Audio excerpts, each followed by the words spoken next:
Так дал ушул адам бул идеяны жайылтуунун башкы жактоочусу катары таанылган, жашоосунун ар бир аспектин минимализм менен байыткан.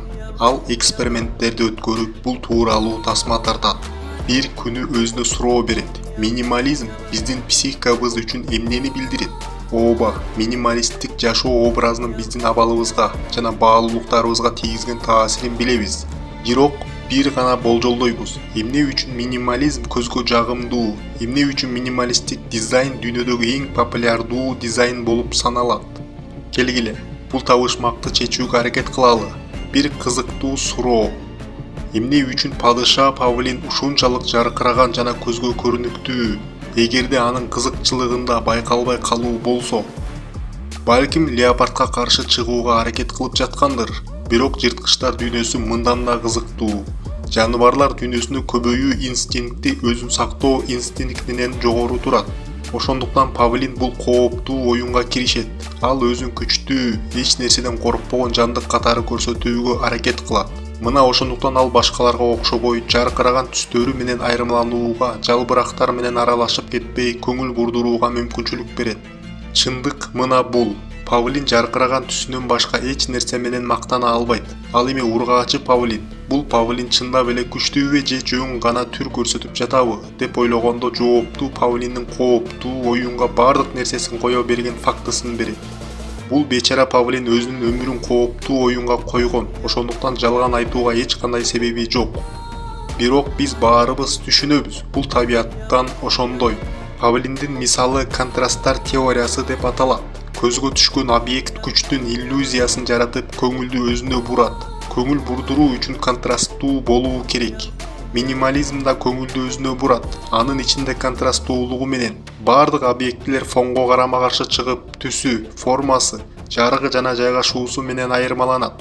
Минимализмде ар бир нерсе жөн гана контрасттуулугу менен эмес, ошондой эле биз көнгөн башаламандыкка каршы чыгышы менен да өзгөчөлөнөт. Башаламандык абстрактуу угулганы менен мен азыр ага так маанини берип жатам. Мисалы, терезенин сыртындагы жамгырды карап көрүңүз. Сиздин айланаңызга түшүп жаткан миллиондогон тамчылар башаламандыкты пайда кылат. Акырында сиздин көз алдыңызда бөлүнгүс бирдиктүү сүрөт жаралат. Анткени ар бир тамчыны көзөмөлдөп, анын кайдан келип, кайда жок болгонун түшүнө албайсыз. Бул башаламандык, жана ал сиз аны көзөмөлдөй албаганыңыз үчүн башаламандык катары сезилет. Сиздин психикаңыз башаламандыкты жактырбайт. Анткени аны түшүнүү жана көзөмөлдөө кыйын. Ачык айкындык психика үчүн ар дайым жакшыраак. Биз көргөн нерселер биз үчүн түшүнүктүү болгондо, алар коопсуз сезилет. Анткени көзөмөл сезиби аң сезим менен кошо келет. Менин улуу таанышым айткандай, биз кайсы жактан ысык жана кайсы жактан муздак суу агып жатканын билбесек, душтагы суунун температурасын тууралай албайбыз. Тек гана ушуну түшүнгөндө биз суунун температурасын каалагандай көзөмөлдөй алабыз. Ошентип, витревиандык адам биз үчүн адам денесинин идеалы катары кабыл алынат. Анын пропорциялары түшүнүктүү, өлчөмдөрү биздикине окшош. Бул аны биз үчүн толугу менен коопсуз кылат. Ал эми бул пропорцияларды өзгөртүү же адамдын өлчөмдөрүн бурмалоо коркунучтуу монстрлорду жаратуу үчүн колдонулат. Монстрлар бизди коркутат, анткени алардын чоочун жана жагымсыз формалары бизге түшүнүксүз. Биз алардын эмне кылышын күтүштү билбейбиз. Колдору сиздикине окшош, бирок 4 эсе узун болсо эмне күтүүгө болот? Же болбосо денесинин жарымы адамдан, жарымы бугуудан турган жандыктан эмне күтүүгө болот?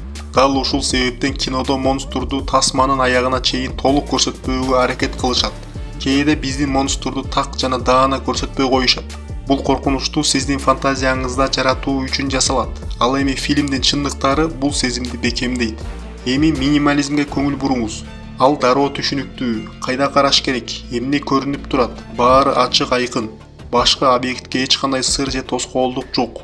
Бул биздин ичибизге керектүү жана жагымдуу сезимдерди жаратат. Түстөрдүн, жарыктын жайгашуусунун контрастын колдонуп объектилерди симметриялуу, түшүнүктүү жана так иретке келтирүү менен бүтүндөй композиция эстетикага айланат. Бул болсо жайлуулуктун, тынчтыктын жана коопсуздуктун жагымдуу сезимин берет. Кызыктуусу, биринчи караганда сырдуу көрүнгөн минимализм дагы ушундай таасир жаратат.